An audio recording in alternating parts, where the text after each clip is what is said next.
नमस्कार दोस्तों, मैं योगी योगेंद्र आप सभी लोगों का auto Galaxy official YouTube channel पे स्वागत करता हूँ। आज का जो टॉपिक है वो ये है कि जो ट्यूबलेस टायर होते हैं और ट्यूब वाले जो टायर होते हैं उनमें डिफरेंस क्या होता है। तो हम इन सब चीज़ों को एक 1 बाय 1 जानकारी लेंगे। जैसे कि हम सबसे पहले बताएंगे कि इनकी बेसिक्स के बारे में।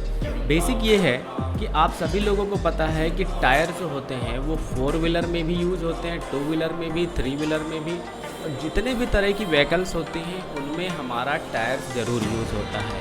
और अदर कंपनी के टायर्स होते हैं, उनके मटेरियल्स अलग अलग होते हैं। तो इसका जो बेसिक चीज़ है वो ये है कि जो ट्यूबलेस टायर होता है उसमें ट्यूब नहीं होता है, लेकिन जो ट्यूब वाला टायर होता है उसमें ट्यूब होता है।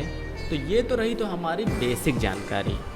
इसके बाद अगर हम लोग आगे बढ़ें तो इसमें हम सब दूसरी चीज़ ये जानेंगे इसके रोलिंग रेजिस्टेंस के बारे में। जी हाँ, अब मैं इसको थोड़ा सा आसानी तरीके से अगर समझाने की कोशिश करूँ तो रोलिंग रेजिस्टेंस वो चीज़ होती है कि जब हमारी 4 व्हीलर या 2 व्हीलर जब आगे की तरफ बढ़ती है तो जो रोड का सरफेस और टायर का जो सरफेस होता है दोनों जब आपस में कांटेक्ट करता है तो उससे एक रेजिस्टेंस उत्पन्न होता है। वो जो आगे नहीं बढ़ने देती है, जो रुकावट पैदा करती है, उसी को कहते हैं रेजिस्टेंस। अब रोलिंग रेजिस्टेंस मतलब हो गया कि जो रोल करता हुआ रेजिस्टेंस जो पैदा करे उसे हम लोग कहते हैं रोलिंग रेजिस्टेंस। अब बात करते हैं कि ये ट्यूब और ट्यूबलेस में क्या इफ़ेक्ट करता है।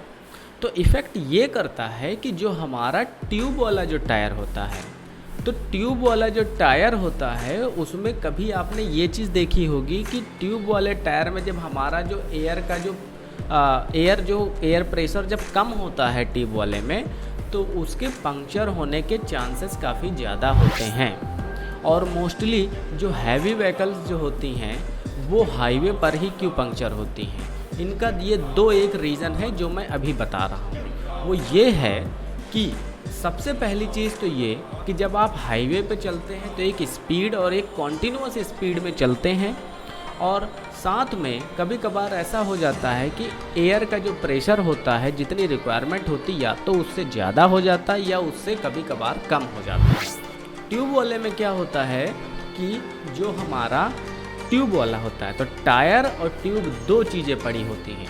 तो पहला जो रेजिस्टेंस पैदा करेगा वो पैदा करेगा आपका कांटेक्ट सरफेस और टायर के बीच में, और दूसरा जो सरफेस इम्पैक्ट करेगा वो होगा आपका ट्यूब और टायर के भी बीच में।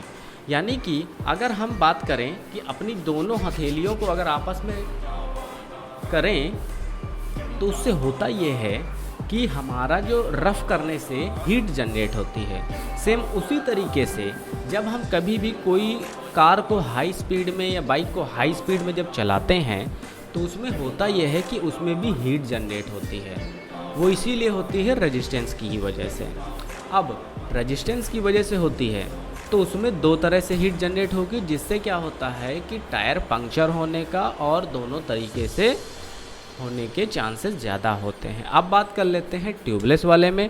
तो ट्यूबलेस में क्या होता है कि आपका सिर्फ और सिर्फ एक ही रेजिस्टेंस की ज़रूरत होती है।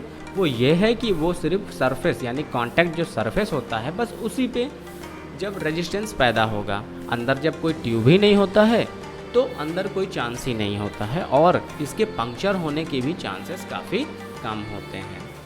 तो ये तो रहा हमारा रोलिंग रेजिस्टेंस। अब नेक्स्ट अगर हम लोग इसकी बात कर लेते हैं वो ये है कि पंक्चर होने की कंडीशन क्या होती है, यानी कि ट्यूब अगर पंक्चर हो जाए तो क्या होगा और ट्यूबलेस अगर पंक्चर हो गया तो क्या होगा। तो देखिए, जो ट्यूब वाले जो होते हैं हमारे टायर्स, उनमें क्या होता है कि अगर वो एक बार पंक्चर हो गए तो वो पूरी तरीके से वहीं पे रुक जाती है बाइक हो, कार हो, कुछ भी। और जब आपकी कार या बाइक या जो हैवी व्हीकल्स होती हैं वो अगर अचानक से उनका टायर फट जाता है कभी कभार, या अचानक से जब पंक्चर होती है तो उसकी बैलेंसिंग बना पाना काफ़ी मुश्किल होता है। इस वजह से जो ट्यूब वाले टायर्स होते हैं वो काफ़ी ख़तरनाक हो जाते हैं इन सब कंडीशंस में। अगर यहीं पे बात कर लें हम लोग ट्यूबलेस टायर की, तो ट्यूबलेस टायर में क्या होता है कि जब वो पंक्चर होते हैं तो पंक्चर होते हैं तो उनमें जो एयर भरी हुई होती है, जो एयर का जो प्रेशर होता है वो धीरे धीरे से निकलता है। तो ऐसे में क्या होता है कि अगर आपकी बाइक या कार पंक्चर हो गई है तो आप उसको कहीं ना कहीं किसी भी मैकेनिक के पास ले जा सकते हैं बड़ी आसानी से, और इसमें एक्सीडेंट होने का भी खतरा काफ़ी कम होता है। ये दो चीज़ें हैं जो कि काफ़ी इम्पॉर्टेंट होती हैं। नेक्स्ट अगर हम लोग आगे इनकी बात कर लेते हैं वेट मैनेजमेंट के बारे में। जी हाँ, वेट मैनेजमेंट का मतलब ये है कि अगर आपने ट्यूबलेस बाइक या कार यूज़ कर रहे हैं तो उसमें आपका ट्यूब नहीं पड़ता है, तो ट्यूब ना पड़ने से क्या होगा कि जो आपकी जो व्हील रहेगी उसका जो वेट रहेगा वो ट्यूबलेस वाले में कम रहेगा, और जो ट्यूब वाला टायर होगा उसमें वेट ज़्यादा होता है। ऐसे में क्या होता है, अब आपको हम बताते हैं कि जब आपका ट्यूब वाला होता है तो उसमें क्या होता है कि जब आपका एयर का प्रेशर कम या ज़्यादा होता है तो ऐसे में जब आप हाई स्पीड में होते हैं तो उसमें आपकी बैलेंसिंग बन पाना काफ़ी मुश्किल हो पाता है। और आप कभी ये चीज़ ध्यान दिए होंगे कि आप जब हाई स्पीड में होते हैं तो उस टाइम पे आपका स्टेबिलिटी बन पाना काफ़ी मुश्किल हो जाता है। तो एक तो ये रीज़न हो गया। अब दूसरा बात कर लेते हैं अगर हम लोग ट्यूबलेस वाले में, तो ट्यूबलेस वाले में क्या होता है कि उसमें अनइवन प्रेशर की होता ही नहीं है। उसमें जो प्रेशर होगा वो पूरा एक समान होगा। अब उसमें अगर थोड़ा कम भी है तो वहाँ पर कोई ट्यूब तो यूज़ होता नहीं है। तो ऐसे में क्या होगा कि आपकी जो कार या बाइक है वो नॉर्मल प्रेशर पर भी और जब कम होगा तब भी वो अपने आप स्टेबिलिटी के साथ में चलेगी। तो ये दो चीज़ें होती हैं जो काफ़ी इम्पॉर्टेंट हो जाती हैं। अब अगर हम लोग बात कर लेते हैं इनकी कॉस्ट की, यानी कि प्राइसिंग के बारे में, तो प्राइसिंग में ये है कि आपका जो ट्यूब वाला जो टायर होता है, ट्यूब वाला टायर वो काफ़ी सस्ते में मिल जाता है, लेकिन जो आपका ट्यूबलेस टायर होता है वो काफ़ी महंगा आता है।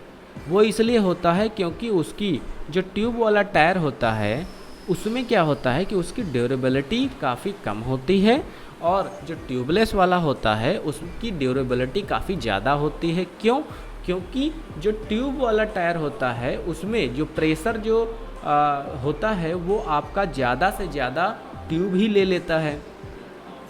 तो इस वजह से अब अगर ट्यूबलेस में देखें तो ट्यूबलेस में ट्यूब तो होता नहीं है, तो ऐसे में जो एयर हम लोग वहाँ पर फिल करते हैं तो वो काफ़ी इम्पॉर्टेंट हो जाता है कि एयर को कस के बनाए रखे और कहीं से भी लीक ना होने दे। उसकी ड्यूरेबिलिटी और मटेरियल काफ़ी अच्छा होना चाहिए, नहीं तो लीक होने के चांसेस काफ़ी ज़्यादा होते हैं। तो इस वजह से जो टायर बनाया जाता है ट्यूबलेस वाला वो काफ़ी अच्छी क्वालिटी का होता है और काफ़ी सही होता है, और ड्यूरेबिलिटी उसकी ज़्यादा होती है। कि आपको ये जानकारी अच्छी लगी होगी। अगर आपको 1% भी हमारी ये जानकारी अच्छी लगी तो नीचे दिया गया सब्सक्राइब बटन ज़रूर सब्सक्राइब करें और बगल में लगे हुए आइकन को ज़रूर बजाएं, जिससे हमारी आगे आने वाली जो वीडियोज़ हैं वो आप तक बहुत ही आसानी से पहुंच सकें। नमस्कार। Thank you for watching my video. Please don't forget to subscribe and share this video. If you have any query, comment below now.